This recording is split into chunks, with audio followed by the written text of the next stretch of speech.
Hello and welcome to the daily newspaper analysis, an initiative of the UPSConline.com and Ambition IAS. Today we shall be discussing the newspaper of the 23rd of December 2017. So coming to the first article, affirmative vote.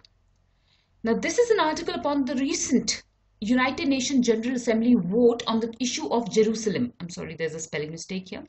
So that is the context of this article. Elaborating upon the context, I would like to tell you some historical aspects.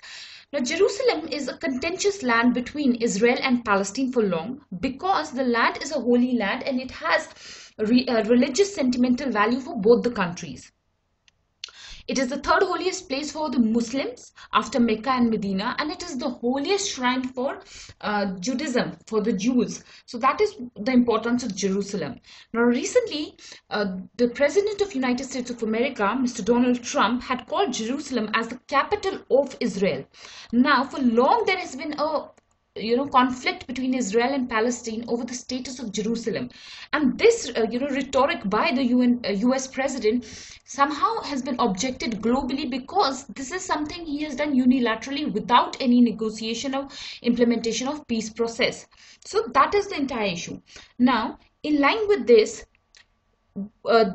many countries had objected to this claim by the US president, and so one amongst those countries, like the Arabian countries, especially and led by Egypt, they brought about a resolution for this in the United Nations Security Council first.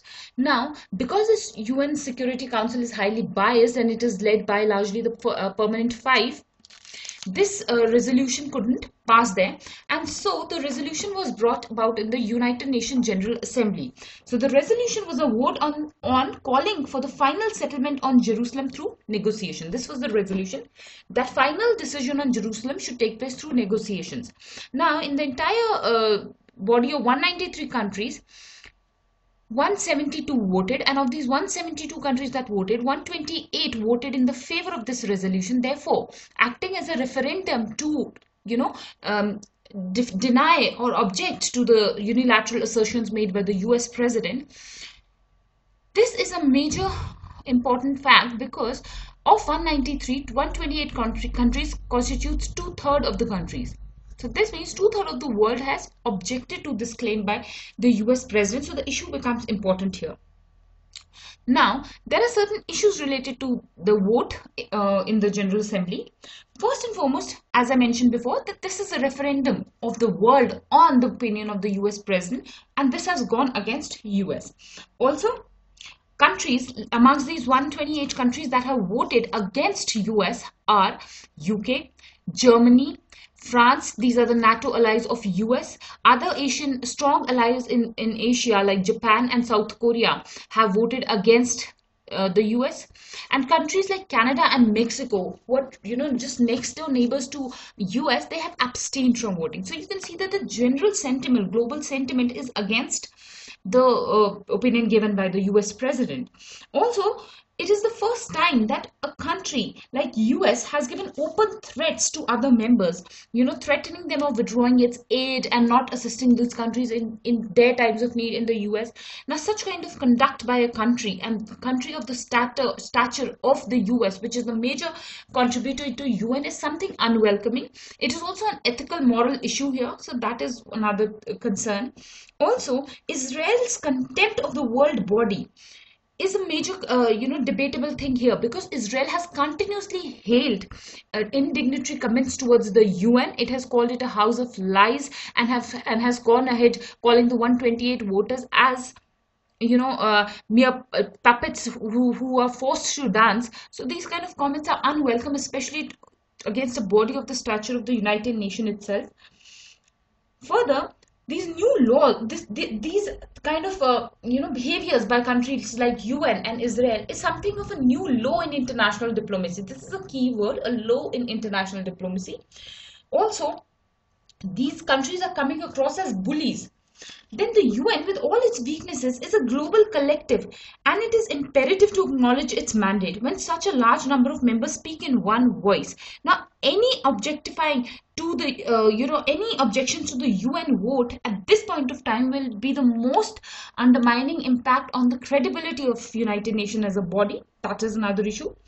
Further, the present stance is at variation with the United States national security strategy, which has favored global rule-based order. So this is another thing.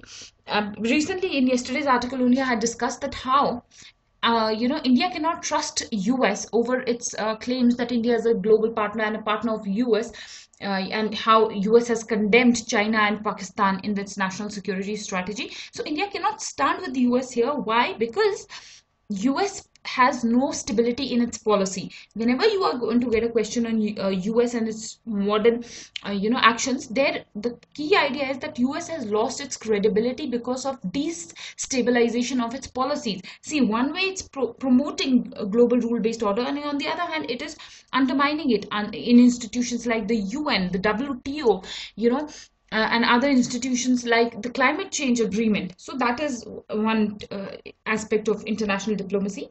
Also, there was, as I mentioned, that there was a peace process that was to be held between Israel and Palestine. That was an ongoing process, and this peace process has been undermined because of this claim by the US president. So that is one thing. Now, the article also talks about India's stand on this issue. India has voted in the favor of the resolution of resolving the issue of Jerusalem through negotiations. India is amongst these 128 members. So this is a commitment of India to its traditional stand, which has been favoring a solution through negotiation. Also, India has been committed to the UN Resolution 181 1948 for the creation of a Palestinian state. This is important. In 1948, the UN had passed a resolution for creation of a Palestinian state, but this has not been implemented, and India has always stood behind the policies of UN. So if the UN has implemented it, India has favored it.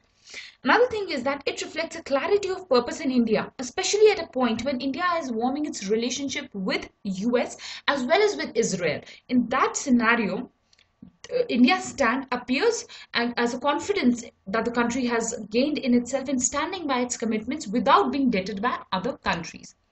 Now, this article, again, a capital mistake. The US pressure tactics on Jerusalem vote marked a new low at the United Nations. Now, this article is again a criticism of the actions taken by US. The issues are largely overlapping with the previous article. For example, like there has never been such an explicit bullying by a country to other members. Also, Jerusalem is the most sensitive issue between Israel and Palestine, and any unilateral change in the status will kill the peace process, the author says.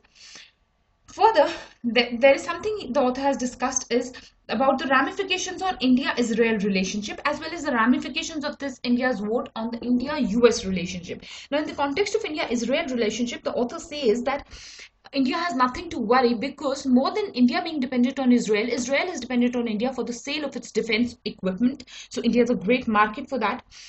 Also, traditionally, India had avoided the use of this term called something like East Jerusalem, which was the part of Jerusalem that was supposed to be under the Palestine state of Palestine as per the 1948 UN resolution.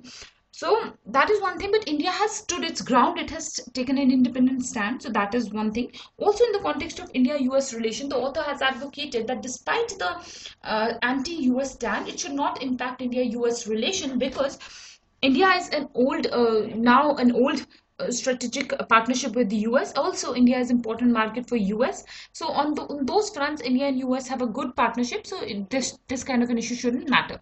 Another article related to this is that Abbas rules out US peace plan. Now, Palestinian President Mahmoud Abbas has ruled out, has withdrawn from the US peace plan. So this is important from the context of UN itself. See, it has undermined the status of UN and how the peace plan that was being mediocred by the UN itself is now cancelled and unacceptable. So this is important from that point of view. Coming to this next article, missing the pulse. Now, this article is basically about the food and farmer securities. In the context of food, basically pulses. Now, the opinion that the author has given is that farmers, like investors, need predictability and coherence in government policies. That is the opinion. Now, coming first and foremost to the context. The context is that recently in India, there is a record high domestic production of pulses. And it is in this backdrop that the government has immediately raised the custom duty on import of pulses to by 30%. So that is the context, that 30% customs duty has been increased to prohibit pulses in the backdrop of increased pulses production. So what are the issues? The issues are that first and foremost, the adequate domestic stockpile and international prices are low. Therefore, there is a greater incentive to import amongst people. So the conflict is between the adequate domestic stockpile versus low international prices. So that the incentive will be to import, and the government has deterred this import, right? Another thing is that this action by the government is a reflexive one. It is not something that was planned before. It is in the aftermath of high production of pulses. So such kind of reflexive raising or breaking of tariff walls depending on the production cycle doesn't result in a long-term policy, which is very much needed in India. The long-term policy will ensure food security, and it will also ensure boosting of farm incomes. So that is one good point that the author has brought about, that in such issues there is a need for a long-term policy rather than knee-jerk reaction. So that is the idea here. Another thing that the author has brought about is that pulses are a major protein source in India, and such instability in policy where sometimes it is being domestically produced and sometimes it is being imported, in such a scenario there is a risk that pulses can get, the availability of pulses in the markets can get lessened, and pulses is the protein source of the poor basically. So it is a matter of the not only food security but health issue for the country as a whole, which is highly a large market, large consumer of pulses.